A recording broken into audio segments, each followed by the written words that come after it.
Hello, welcome to another episode of the Project Purple podcast. I'm Dino Varelli, founder and CEO of Project Purple, and today we're back in the podcast studio with a special guest, a former guest, someone who is part of the Project Purple staff, Program Manager Vin Kampf. Vin, welcome to the Project Purple podcast once again. Well, good to be back. First time on video here, so let's get this down. Let's go. That's right. As Vin mentioned, this is our second. I am so excited now. People can see us, Vin. It's so exciting. Hey, I'm smiling. A whole new flair to this, and so it's awesome. I am. You can tell how excited I am that now we have the option to do these things on video. It's just awesome. Not that anyone wants to see us in video, but I just think it's so awesome because now I hope, and you know, you've been with the podcast since day one. It's kind of crazy, right? I think you're coming up on 5 years soon, right? In August. But I think, you were here when we started the podcast. I remember sitting there. Let's go down memory lane here for a second for our audience. So bear with us here. You know, we were sitting there in our old office, in the middle of our old office, which was our de facto conference room / podcast / podcast studio / everything, with the one mic, with two guests. And we had no video. And then I think like shortly thereafter, those guys who were doing that CrossFit podcast came in and interviewed us on like the weekend. Yeah. And it was like on a Saturday or Sunday. We had to lock the door so the beep wouldn't go off. Yeah. Yeah. The early days, right? It's kind of like how, you know, I mean, there's so many stories, but the one that just came up to my mind, because I've read the book, Shoe Dog, you know, Phil Knight, you know, Nike, you know, probably the biggest sneaker apparel brand in the world, how he started, you know, selling sneakers, you know, out of his, you know, back of his car, out of the trunk of his car. He would just roll up to track invitationals and hawk sneakers. And then he would go home and make the sneakers on a waffle machine, you know, just crazy. So there we were doing podcasts in the middle of our office on a Yeti mic with 10 people. No, it was really 4. And then I think we had, the way that it was set up, it would like feed right into a computer. Like it wasn't even into like a mixer or anything like that. So pretty wild. It was basic, and Sam did a great job getting it all kicked off and going.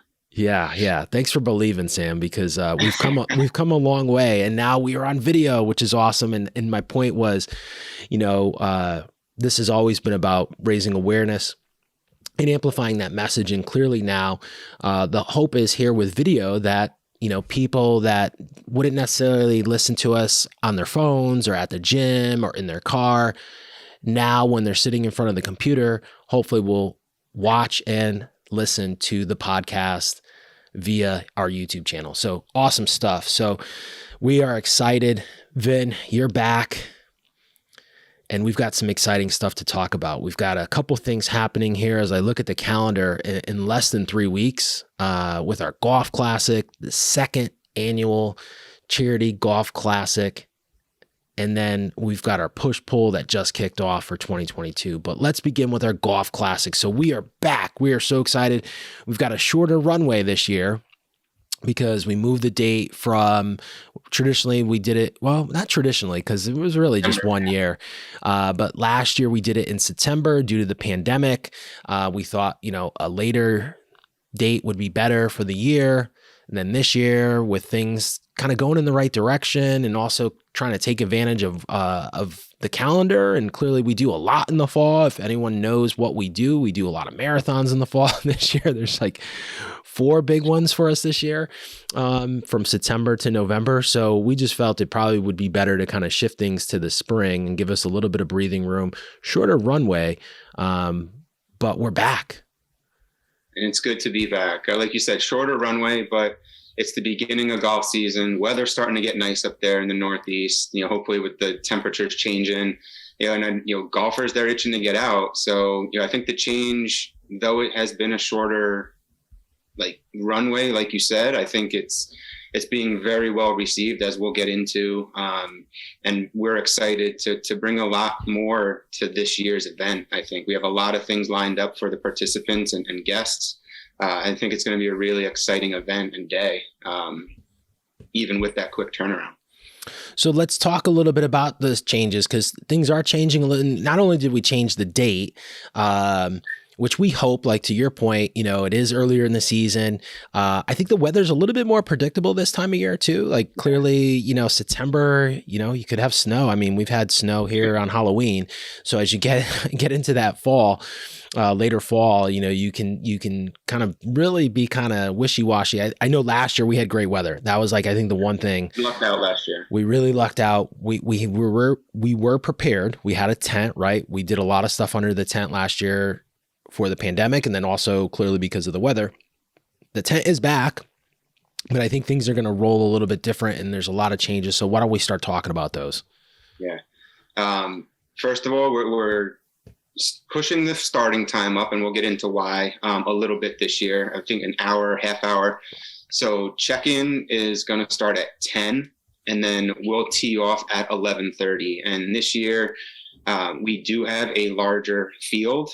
As of today, we have 124 registered golfers, up from 76 from last year. So we almost doubled what our attendance and golfer participation was last year. So we pushed that time up a little bit. We have much more golfers, but we're only going one format as well. Last year we had two formats. We're just going with the scramble this year.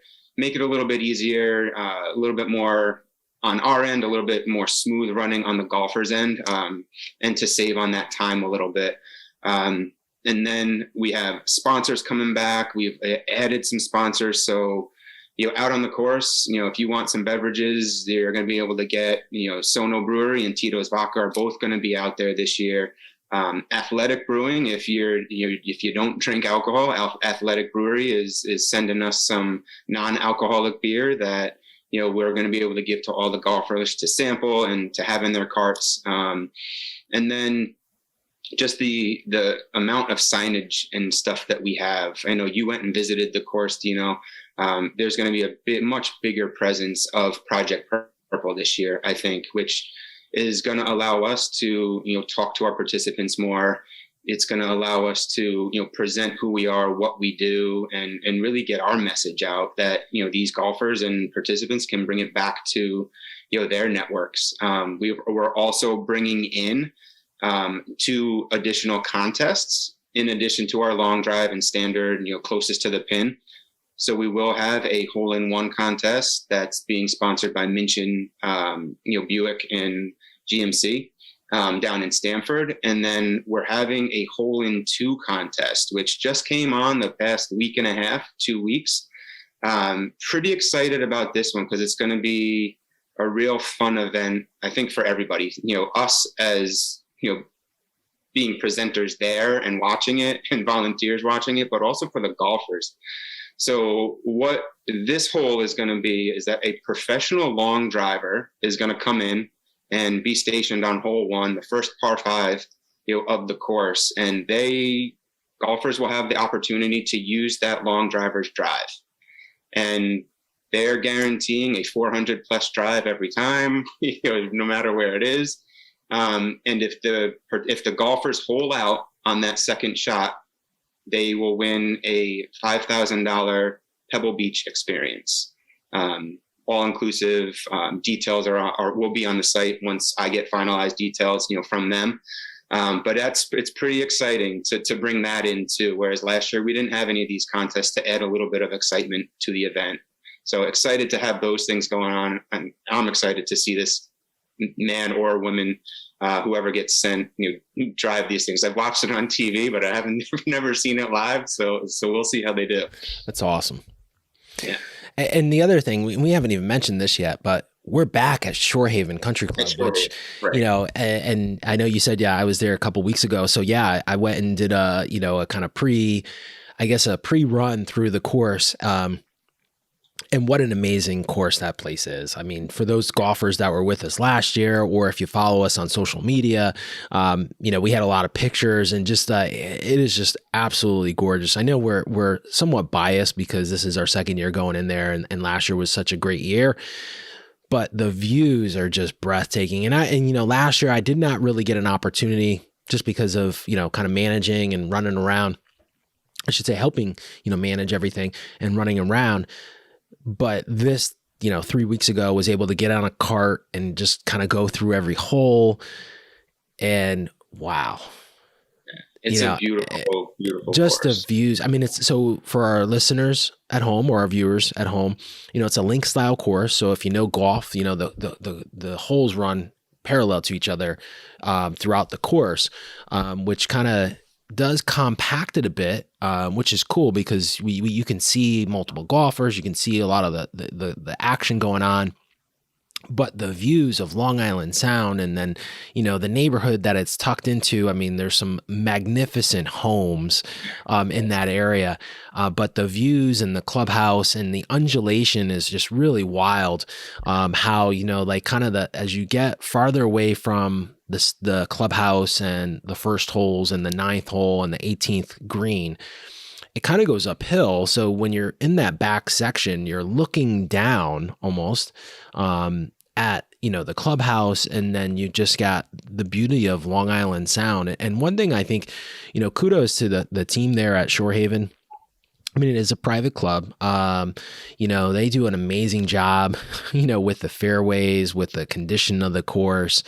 And they have eliminated a lot of the trees over the past couple years. And I even think, from last year, from where we were in September to where we are going to be in June, there's a section of trees that were along 18 that they now have kind of taken out, which provide access to some amazing views when you're on 9 going down 9 and then coming back 18. It's just really, really wild. And they've done some amazing stuff with the course. The course is in great shape. Here in Connecticut, we have had some great spring wet weather. In April was pretty wet. So the course is in amazing shape, and we are really looking forward to being back at Shorehaven. And you said things are a little bit different this year than were last year. The tent is back. We will be doing some stuff outside, but naturally with where we are with the pandemic, we're out of the pandemic. So we will be utilizing the indoor space, and things will be a little bit different, as you mentioned. With 11:30 tee off time, there's a cocktail hour immediately following golf that will lead into our reception, which I'll just mention here. And then we're going to get into some things that, for people that can't make it, but a little bit different this year. We will be having a couple presentations. One we can't mention. So we'll hopefully be talking about that after the golf outing. But one thing that will be happening that we can't mention is our first annual Hall of Fame induction. So we've got 2 pancreatic cancer survivors that will be inducted into the first ever, it's the first ever Hall of Fame induction here at Project Purple. We're excited. I guess this is the first time we're talking about it here on our podcast. Is we are creating a Hall of Fame, which is really exciting for all of us here at Project Purple to be able to, honor some people, two individuals that night that have really just, exemplified what the Project Purple ethos is, and have allowed us to do some amazing things and continue to be a beacon of light in their communities for this thing that we call pancreatic cancer. So a little bit different than last year. We will still have the auctions and the raffles and everything. All that stuff's still going to happen, but just really excited for those things. And then the other announcement that we will mention at the golf outing, we can't mention it here, but we'll have some really, really exciting news to mention. Hopefully we'll do a podcast post on that as well. But Vin, let's shift gears here a little bit, because this is based here in Connecticut. So it's great for our local audience in New York, New Jersey, Connecticut, Massachusetts. We've had people even fly in from the Chicagoland area last year. So not to say that you can't fly in to come join us, but there are some opportunities that you can get involved with if you can't make it, right? And that is absolutely true. So the first is that, as you mentioned briefly, is our auction. So our auction is an online auction. We have some great experiences, some vacations, getaways, sporting event type tickets available on that auction. And that is going to not only just be open to the attendees of the golf outing, but that's going to be open nationwide, because a lot of these things aren't local specifically to Connecticut or that, tri-state New England area. So that's something you guys can get involved with. If you can register to be a part and see the items. You don't have to bid on anything if you don't want, but if you see some vacations or experiences that you want to take part of, no matter where you are, you can take part in that online auction. We'll get information out to you as we get a little bit closer on how to get involved in that.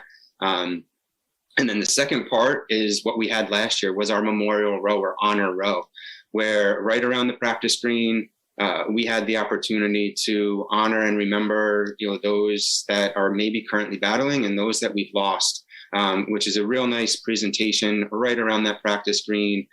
We had a bunch of, families, donating to honor their loved ones around, that practice green. And it made for a beautiful scene as those golfers were coming off. I forget what hole it was over by the it was like by 9, I think.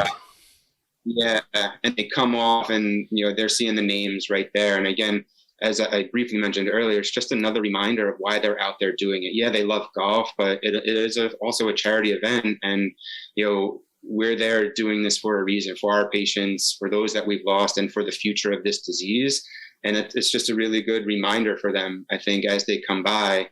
They see the names, they see, what they're out there, really playing this round of golf for. So 2 options and opportunities there that, people that are not local, can get involved and, be a part of the event. So Vin, I just want to go back to the auction. So the auction, can I text Golf Purple to 76278 to get in line for the auction? You can. The auction right now, you can see some of the items. The other items are getting loaded up, and you can register. And then once that goes live, you will have the opportunity to place those bids. But if you go on right now and text, you should be able to, register, see the items, see what we have available. And then when we launch it, maybe I think it's going to be like a week before the event, we'll actually make it live. You can start bidding and doing all that. So it's a very all-encompassing platform that we're using, very user-friendly. So if you want to text that Golf Purple, again, I forget the number that you just said, 7. Yeah, so we're going to ask everyone. So if you're listening to this or watching this, text the word Golf Purple, all one word, to 76278. Again, 76278.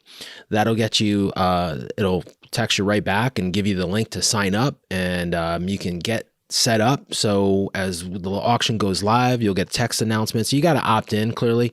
It doesn't happen automatically, but that's part of any program that you do online or via text. You got to opt into it. So that allows you to opt in, and then once you're in, you'll be notified when the auction goes live. And as we add more auction items, I think the other thing too, Vin, if anyone's listening to this and clearly they're a supporter or they've been impacted by pancreatic cancer, or a supporter of Project Purple, I should say, and they have the ability to maybe donate sporting tickets or a timeshare or anything that they feel, could help us with the auction. We still got time. This episode's going to air here in a couple days, and, the event's happening June 6th. So we can provide any type of documentation, for the donation, for in-kind donation as well. So that is also appreciated. So that's another great way. If you can't make it and you want to provide an auction item, we're always willing to accept auction items from many of our supporters, donors, listeners, viewers to the Project Purple podcast for the golf outing. And then the other thing, Vin, for the memorial signs, do you think the best way, if someone is looking to put a memorial sign out on the course for the day of the event, is it best to just email you directly? Yeah, I would say email me, and then I can send you the link, to, get that registered and set up. Because there are a few, details. Obviously, we want to know who it's donated by. We want to know, your verbiage or who you want it in honor of. And that really can be, whatever you want. I know, my family's doing one for my uncle, and it's just going to say, my uncle's name, donated by, the family, the Camp family. And I know others have donated in part of a loved one, and then said father, brother, uncle, cousin, and all that. So it can really be customized within reason. But best way would be to email me, vin@projectpurple.org. And then I can send you, the link to get that all set up and sign up for that. And it's VIN. VIN Yeah. at Project Purple, all one word, .org. Awesome. Awesome. And I think the other thing too, so clearly if we have, there's one last thing and we'll end this on the golf outing note here is if there are listeners in the tri-state area that do want to make the ride, that don't necessarily golf, but want to volunteer. We're always looking for volunteers, right? Like this is a big event. As you mentioned, there's going to be over 150 golfers. We're going to have some guests coming in for dinner. There's a lot of moving parts. It just doesn't happen with the three of us here at the staff and our interns. So we are always welcoming and looking for volunteers. So if anyone lives in the Connecticut area, Massachusetts, like I said, if you can drive and get here. I know last year we had some volunteers come down from Massachusetts, from New Jersey, New York, Connecticut. We had a great group of ambassadors come and help us from our ambassador program, and then volunteers from all over the area. So if you are looking to help out, which is tremendous support, you can, and I would say, again, reach out to Vin, VIN, at projectpurple.org. That's probably the best place to coordinate that. Yeah, and you don't need to be there the whole day. If you have a few Correct. hours to spare for helping set up or break down, or even if it's during the day somewhere, we'll have something for you guys to do and to be a part of the event. So if you can spare a few hours, I would say and you want to get down there, just let me know. Awesome. All right, buddy, let's shift to Push Pull 2022 and excited. This is our sixth year. Is that right? Sixth year of the program, man. And this really started, if we look back just really quick chronologically, 6 years ago with 3 gyms and expanded. We have hit a road bump, that thing called COVID and the pandemic, which impacted so many of our gyms and our partners, in the fitness space, unfortunately. But there is kind of a bounce back here, like a rubber band, kind of where we're starting to see gyms, go back to normal, clearly as the pandemic has now been, it's over, technically, I guess, from the experts.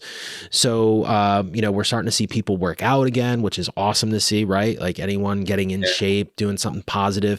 But, the program really evolved. And I think you and I talked about this at length, and for our audience listening at home and watching, I think that the really, we always try to pull out the positives, right? And that's a lot of what we do here, right? We deal with a very negative subject with pancreatic cancer and where families are and how that impacts them, and really try to turn that into a positive and helping others and funding research and helping to find a cure. But if you look at, the push-pull program, before it was all about like gyms, being in a gym. And then we saw that evolution with the pandemic of like, a lot of people working out from home, people having garage gyms and, the other variations of, it was very heavy CrossFit. And then it got into, the other type of brick and mortar fitness communities. And so it's really wild how this thing has grown and expanded. And now we're starting to see kind of the all that hard work that was through the pandemic, with, people doing workouts outside because they couldn't work out inside and the restrictions that were placed in that. So it's kind of exciting to see 2022 and how the program has evolved. So let's talk a little bit about that. Yeah, like you said, starting, I know when I came on, it was already in place, 5 years ago. I think I came in the third year. But to see the growth, from those year 3, 4, 5, 3, 4, was really exciting to see. A lot of gyms, were getting involved.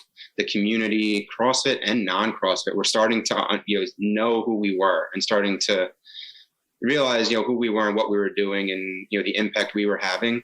And then, it evolved into, like you said, with COVID and all these gyms shutting down, it evolved into, you don't have to be a CrossFit to do this thing. It can really be anybody. We had trainers just that were affected post a workout online.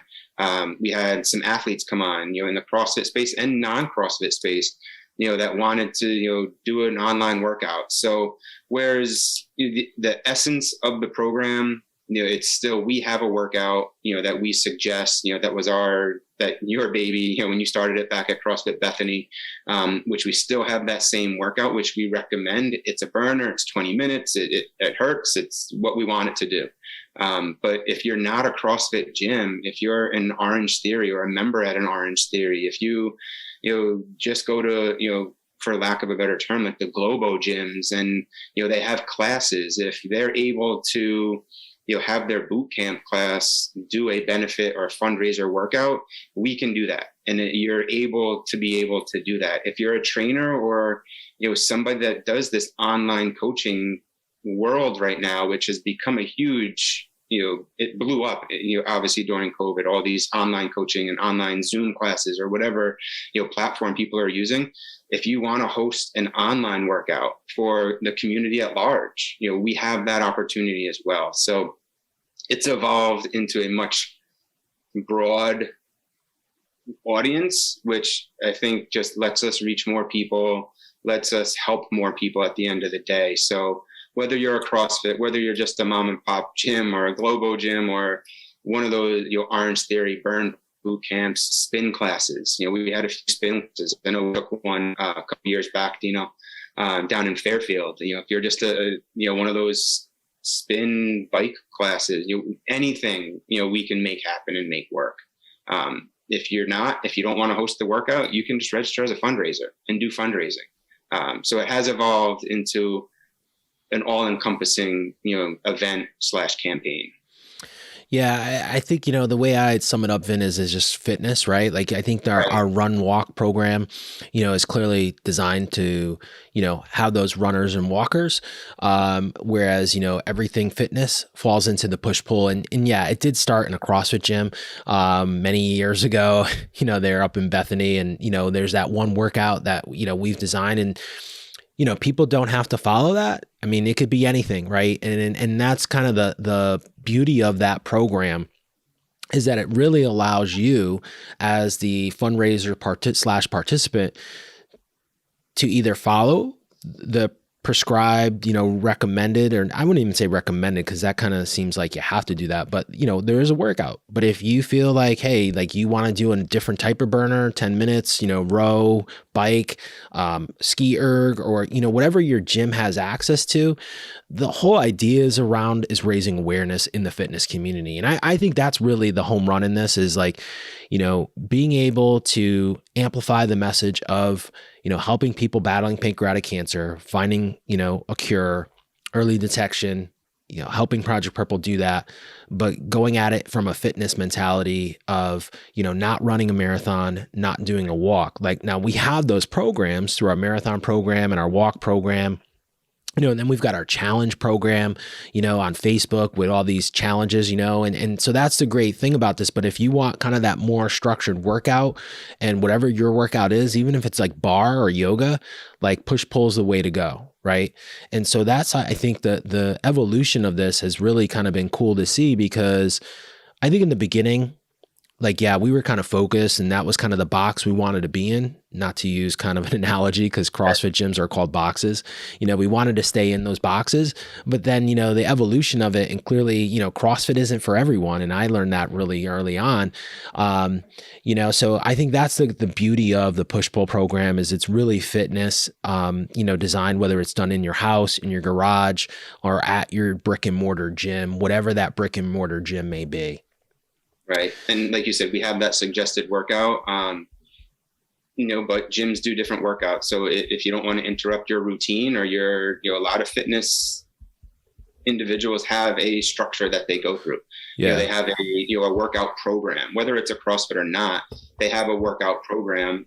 You can adjust it. You don't have to use that workout. You can continue to use whatever workout is on whatever day you choose for the year, and that can just be your fundraiser workout, which adds, a lot of variability to it, or flexibility to the workout. And it has kicked off, like you said. So the first event is June 11th in the city, CrossFit Union Square, and they're off to a great start. I think it's going to be a great, kickoff event. That they're doing down there, and they have a lot of registrations, a lot of participation, coming through right now. So they're kicking it off, and like I said, it can be any day of the year. It doesn't have to be today, tomorrow, November, which is Pancreatic Cancer Awareness Month. Gyms can fit this into whatever schedule they have or whatever they have on their calendar. Hey, so I want to close that, but we got another thing here. We want to talk about our in-house virtual events, but the best way to learn more about Push-Pull, naturally our website, projectpurple.org. And as we mentioned before, we gave out Vin's email for the golf. He also runs the Push-Pull. So you can reach out to Vin at projectpurple.org. Real quick, before we end this podcast, we've got a virtual event. This year, we have 4 virtual events through our virtual event series. It's a really cool one. It's back for the 3rd year now. Kind of crazy to think 3 years that we came up with this idea, but Dino's Double, not named after me. There is, everyone thinks, oh, it's named after you. No, it's named after a dinosaur because we're trying to make pancreatic cancer extinct. So you get the theme, Dinosaur Dino's Double. And so that's happening the weekend of June 25th and 26th. The cool thing that we did this year is we have a virtual series. So if you do each of the virtual series, and there's even now a way to sign up for all 3 that are remaining, Dino's Double, the Work Harder, and then our Turkey Trot. You get a combined medal at the end of the year. But this is really a great opportunity because they're 100% virtual. Anyone in the country can get engaged, build community, build teams, do this on your own, do it together, go to your favorite park. And the great thing about Dino's Double, it's only 2 miles, right? So anyone can do it, and you can run, walk, jog. We've had people break these things down. Clearly 2 miles, if people are, they want to do a mile a day over the weekend and do one on Saturday, one on Sunday, depending on everyone's physical level is going to be a little bit different, but the whole idea is help amplifying, get out there. We also have our signature t-shirt back again this year, Vin, right? Yes, we do. A little bit different, but the theme, the dinosaur, he's there again. And, there's a shirt available. There's that registration option for the shirt. There's 2 registration options. One of them, comes with the shirt and being able to get that medal at the end. So he's back, in a little bit different way on the shirt this year, but just as something, that you can wear, if you register in enough time, you can get that shirt and wear it on the day of the event on, like you said, either that 25th or 26th. Awesome stuff. And our virtual program is great. You get bibs, customized bibs that get emailed to you. You can print them off. There's ways to upload photos. I know we, in the past, I don't think we have that set up for Dino's Double, but our other event, we have winners first, second, and third based on their time that they submit. So it's really, really great. Again, go to our website to learn more about Dino's Double. It's under our virtual events tab. So a lot of great things happening here over the next couple of months. I know our fall is always really big. You mentioned Pancreatic Cancer Awareness Month in November, but we've got a lot of big races happening this year, but our spring is as equally as large. We've got a team at Grandma's Marathon as well in June. So really exciting for the things to come up. So Vin, anything else to add?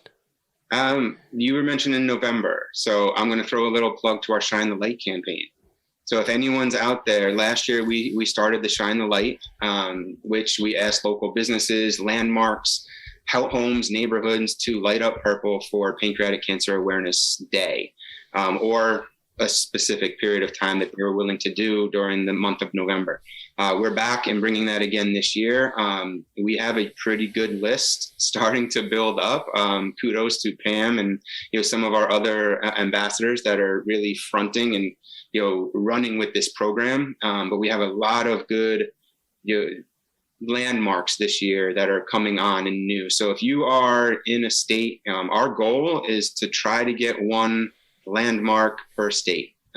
Could be pretty lofty, but I think we can do it. We're off to a good start. But if you're in a state that you think there's a pretty cool landmark, reach out. Again, you can send me an email again, vin@projectpurple.org, and I can get you the information and give you our tips on how we're reaching out and specific things to say or who to ask for type of things with the Recs department or Department of Transportation type of thing, whoever it may be, or even if it's local businesses, that want to light up. So we're looking for it to be a real big campaign this year. We're going to add that potential fundraising aspect to it. But it's really an awareness event. The fundraising portion hopefully picks up this year as people see that we're lighting things up and what we're doing. But that is out there. Month of November. November, is it 18th this year? Do you know, or 17th? Yeah, I think it's 18th. Yeah, is World Pancreatic Cancer Day. So we're asking people, to light up and get as many landmarks and neighborhoods light up purple, so we can raise that critical awareness for this disease. Awesome stuff. Make sure to follow us on social media for more details on that as we get closer to that. And as always, as we've mentioned on this podcast multiple times, if you're interested, reach out to Vin at projectpurple.org. He can connect you, kind of connect the dots and fill in all the blanks on that program as well. Vin, thank you for being a guest on the Project Purple podcast once again. That purple coat that, for the, if you ever watch Saturday Night Live, they always have like the coat that they give for the people who are on like 10 times. Vin's getting up there, to get his own purple coat for being the guest that's been on the podcast the most. So you're working towards that. I think we set a limit. You have to be on the podcast at least 15 times, but you're getting close. I got a few more to go. You got a couple more to go. Thanks for being a guest on the podcast once again. My pleasure. Thank you to our audience for listening to this podcast. Please feel free to share this podcast and please follow us wherever you listen to podcasts. Subscribe now to our YouTube channel because this is on YouTube now, which is so awesome. And thanks again for listening.